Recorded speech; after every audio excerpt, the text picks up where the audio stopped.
Former Google CEO Eric Schmidt compared AI to nuclear weapons and called for a deterrence regime similar to the mutually assured destruction that keeps the world's most powerful countries from destroying each other. Hi there and welcome to Insomnia Delight channel. We hope you having a great day.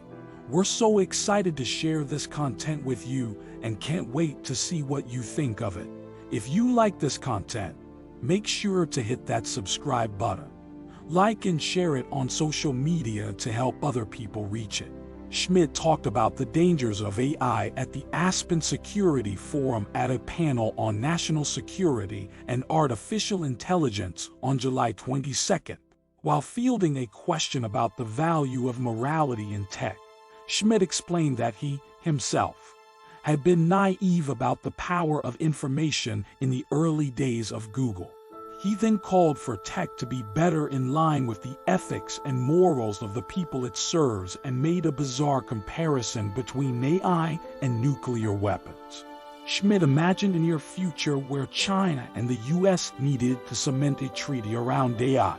In the 50s and 60s, we eventually worked out a world where there was a no-surprise rule about nuclear tests and eventually they were banned, Schmidt said.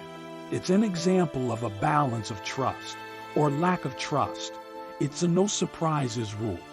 I'm very concerned that the US view of China as corrupt or communist or whatever, and the Chinese view of America as failing, will allow people to say, oh my God, they are up to something, and then begin some kind of conundrum.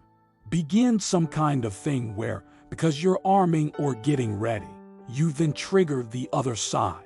We don't have anyone working on that. And yet AI is that powerful.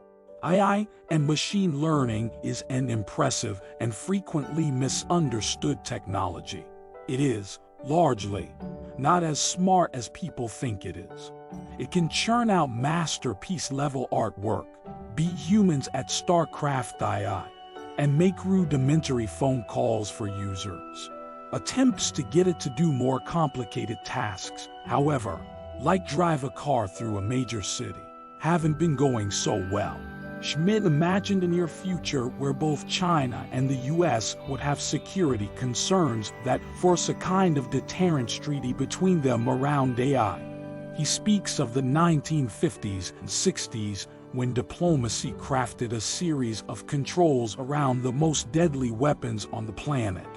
But for the world to get to a place where it instituted the Nuclear Test Ban Treaty, SALT II, and other landmark pieces of legislation, it took decades of nuclear explosions and, critically, the destruction of Hiroshima and Nagasaki. The two Japanese cities America destroyed at the end of World War II killed tens of thousands of people and proved to the world the everlasting horror of nuclear weapons. The governments of Russia and China then rushed to acquire the weapons. The way we live with the possibility these weapons will be used is through something called mutual assured destruction, MAD, a theory of deterrence that ensures if one country launches a nuke, it's possible that every other country will too. We don't use the most destructive weapon on the planet because of the possibility that doing so will destroy, at the very least, civilization around the globe. Despite Schmidt's colorful comments, we don't want or need MAD for AI. For one, AI hasn't proved itself anywhere near as destructive as nuclear weapons. But people in positions of power fear this new technology, and typically, for all the wrong reasons.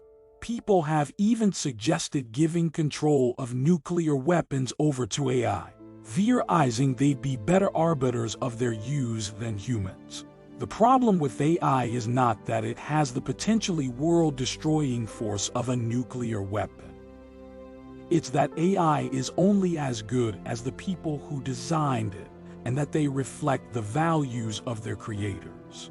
AI suffers from the classic garbage in, garbage out problem.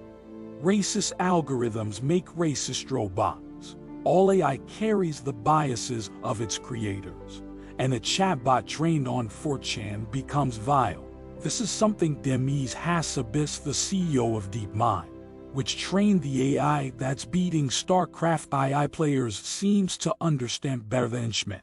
In a July interview on the Lex Fridman podcast, Fridman asked Hassabis how a technology as powerful as AI could be controlled and how Hassabis himself might avoid being corrupted by the power.